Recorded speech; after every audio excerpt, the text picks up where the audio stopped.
परम पूज्य गुरुदेव जी, मुद मंगल में संत समाज, सत्संग प्रेमी भाइयों और भक्तिमती माताओं, मेरे लिए भी आज्ञा हुई है तो आज्ञा पालन हेतु कुछ देर विचार प्रस्तुत है।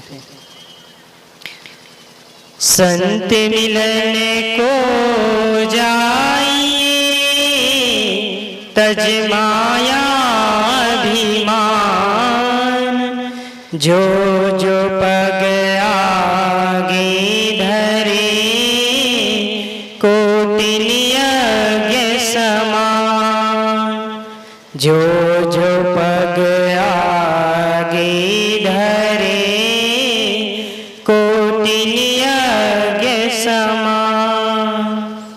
दर्शन को तो साधु है, सुमिरन को गुरु नाम, तरबे को अधीनता, डूबन को अभिमान।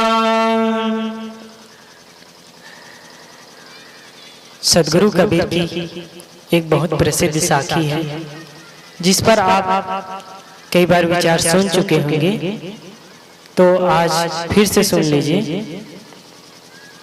सदगुरु कबीर कहते हैं कि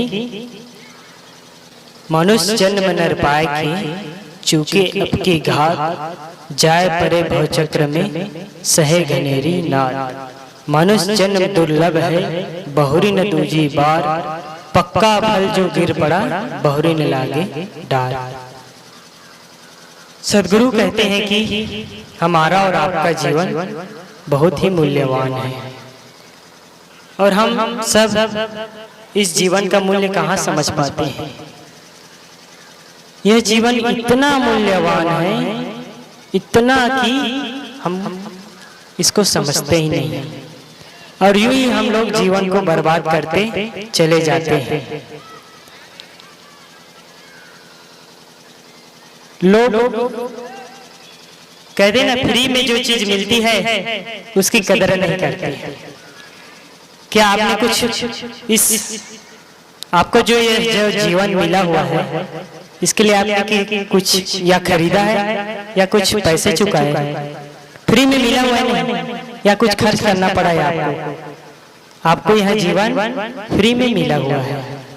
और यह कितनी सौभाग्य की बात है कि आपको मनुष्य के रूप में यह जीवन मिला है।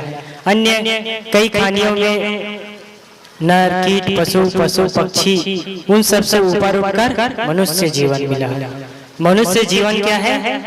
कल्याण मोक्ष भूमि का। और इस सुंदर जीवन को पाकर हम क्या कर रहे हैं? कभी विचार किए हैं कि कितना सुंदर जीवन मिला है, तो क्यों ना इस जीवन को हम सुख शांति के साथ जिए, जितना हो सके हम सुख से जिए।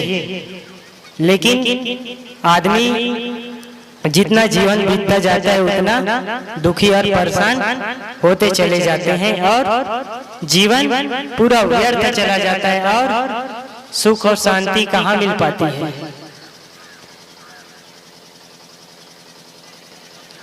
जीवन इतना मूल्यवान है, एक कहानी से समझे।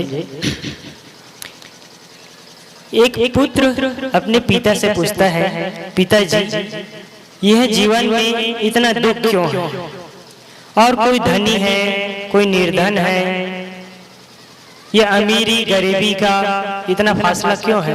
किसी के पास भरपूर सुविधा है और किसी के पास रहने के लिए खाने तक का धन नहीं है, ऐसा क्यों? पिताजी बताते हैं कि देखो बेटा, सबका जीवन है, जीवन सबको मिला है, लेकिन जीना कैसे है ये कोई बिरले व्यक्ति ही जानता है। चाहे आदमी महल में रहे, चाहे झोपड़ी में रहे, उसका मूल्य नहीं है। मूल्य है कि आप जीते कैसे हैं। सुख और दुख कहीं न महलों में है और न ही झोपड़ी में। वह क्या है? अपने भीतर, अपने अंदर है। महलों में भी आदमी सुखी है और झोपड़ी में रहकर आदमी सुखी है, और जो दुखी है वो महलों में भी दुखी है, और जो दुखी है वो झोपड़ी में भी रहकर दुखी है। तो सुख दुख का संबंध इससे नहीं है। तो पिताजी अपने पुत्र को समझाते हैं कि एक लोहे का टुकड़ा पड़ा हुआ है, उसे आप लेकर आइए। तो उस लोहे के टुकड़े को उनका बच्चा लेकर आया। तो पिताजी उनसे पूछे, बेटा इस लोहे के टुकड़े की क्या कीमत होगी?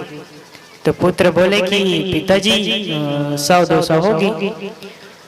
तो पिता ने कहा, अगर मैं इस लोहे के टुकड़े का छोटे छोटे कील बना दूं तो इसकी कीमत क्या होगी?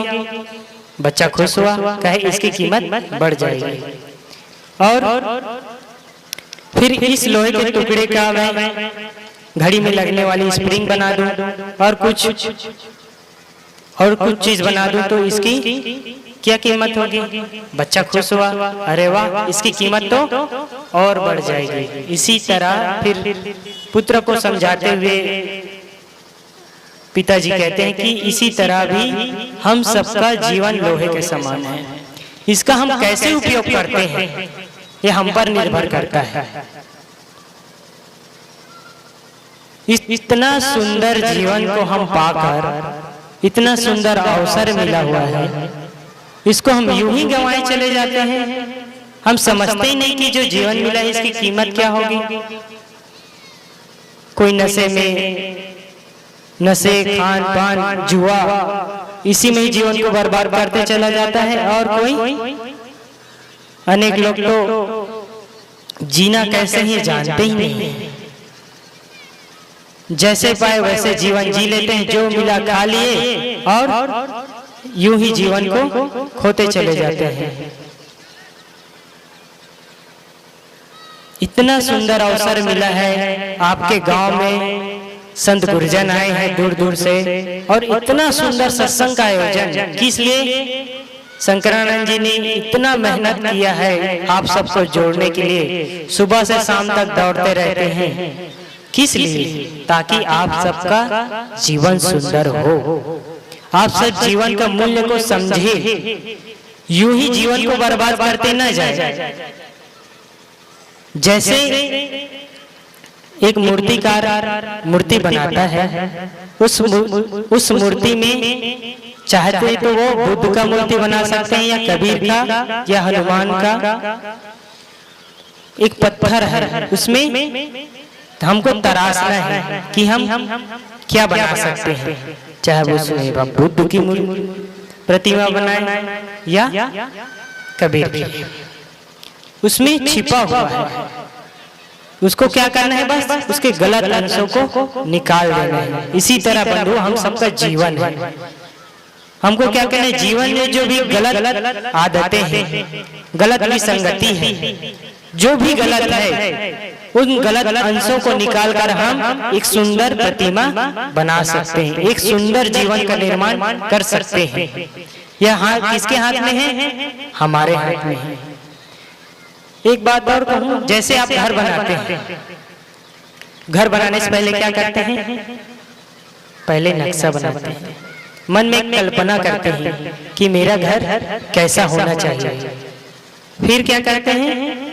पहले विचारों में निर्माण होता है, उसके बाद आजकल इंजीनियरिंग तरीके से इंजीनियरों से जाकर डिजाइन बनवाए जाते हैं। उसके बाद क्या करते हैं? फिर नींव तैयार करते हैं, फिर नींव से फिर घर बनाना स्टार्ट करते हैं।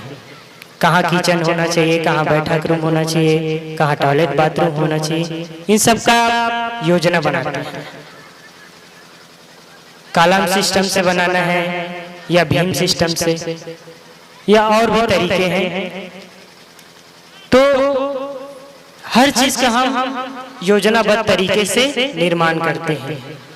बच्चों का पालन पोषण, खेती बाड़ी, जो कुछ भी करते हैं, हम सब पूरा जीवन योजनाबद्ध तरीके से जीते हैं। लेकिन जीवन को कैसे जीना है, इस पर हम विचार नहीं करते हैं कि हमारे जीवन में दुख है तो इसका कारण क्या है।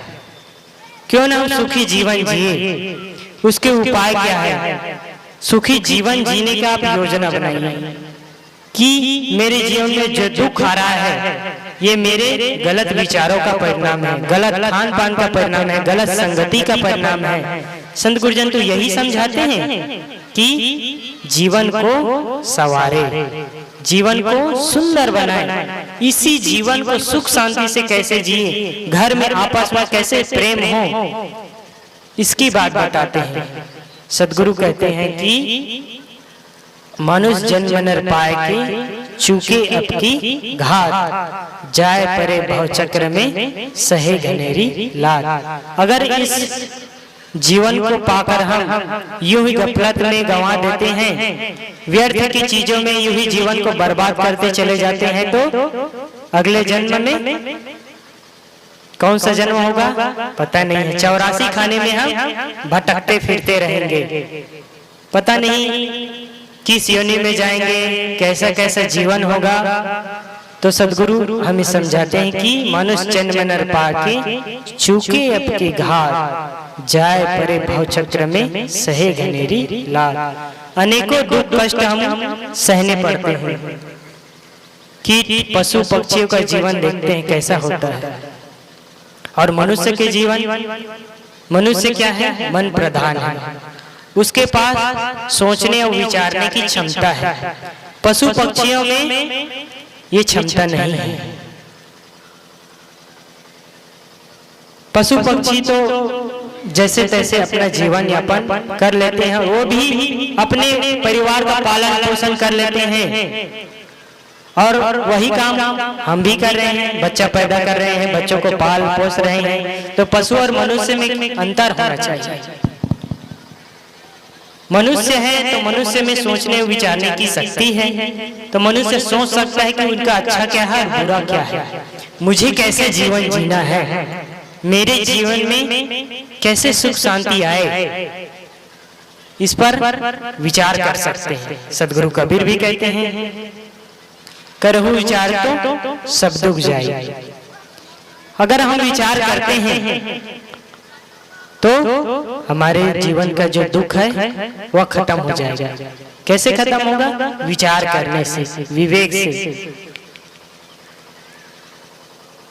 एक आदमी चाहता था कि मैं सुख का जीवन जीऊं, जीवन भर धन कमाए, और सोचने लगे कि अंतिम में मैं सुख से जीऊंगा। वैसे सोच रहे थे और उम्र बीतते चली गई। अचानक एक दिन यमराज आए और कहने लगे कि चलो उठो, अब तुम्हारे जाने का समय हो गया। तो वो आदमी कहने लगा, मैंने तो अभी जीवन को जिया ही नहीं, इतना धन कमाया है ताकि मैं जीवन को सुख शांति से जी सकूं, बड़े ठाट बाट से जी सकूं, जीवन का आनंद ले सकूं, इसलिए तो इतना धन कमाया है। अभी तो मैंने जीना शुरू ही नहीं किया और आप जाने की बात करते हैं। तो यमराज ने कहा, नहीं नहीं, तुम्हारा समय हो गया, अब चलो। तो उन्होंने कहा, अच्छा एक काम करिए, मेरा आधा धन आप ले लीजिए और मुझे कुछ समय दीजिए, 2 साल 3 साल का समय दीजिए ताकि मैं जीवन अच्छे से जी सकूं। तो उन्होंने कहा, नहीं नहीं, बिल्कुल भी समय नहीं है, नहीं दिया जाएगा, बस तुम्हें चलना होगा, अब समय हो गया है, आपका समय खत्म हो गया, चलो मेरे साथ। तो वह सोचने लगा, इतना धन कमाया, इतना सब कुछ, पूरा जीवन तो धन कमाने में चला गया, बच्चों के पालन पोषण, मैंने तो जीवन को जिया ही नहीं। फिर उसने सोचा और कहा, यमराज जी आप मेरा सारा धन ले लीजिए, लेकिन मुझे कुछ दिन का समय दे दीजिए। उन्होंने कहा, बिल्कुल भी समय नहीं मिलेगा। तो फिर सोचे, अच्छा ठीक है, मुझे 5 मिनट का समय दे दीजिए। तो उन्होंने कहा, क्या करोगे? अच्छा ठीक है, ले लो। तो उन्होंने लिखा कि मैंने अपने जीवन में इतना धन कमाया, लेकिन पूरे धन को देकर भी मैं समय को 1 मिनट का भी समय में नहीं खरीद पाया। इसीलिए बंधुओं, हमारा और आपका जीवन इतना मूल्यवान है कि इसे हम यूं ही बर्बाद करते न जाए। जो जीवन मिला हुआ है उसको समझे और जीवन को संवारे। मैंने अपनी बात शुरू की थी सदगुरु कबीर साहब के विचारों से कि मनुष्य जन्म दुर्लभ है, बहुरी न दूजी बार, पक्का फल जो गिर पड़ा बहुरी न लागे डार। एक बार जैसे फल पक्का डाली से गिर जाता है तो दोबारा डाली में नहीं लग पाता, इसी तरह हम सबका जीवन एक बार मिला है और दोबारा मिलेगा कि नहीं इसकी कोई गारंटी नहीं। तो बंधुओं, जीवन को संवारे और सुख से जिए। बस मेरा समय पूरा हुआ, मैं अपनी वाणी को विराम देता हूँ। बोलिए सद्गुरु देव की जय।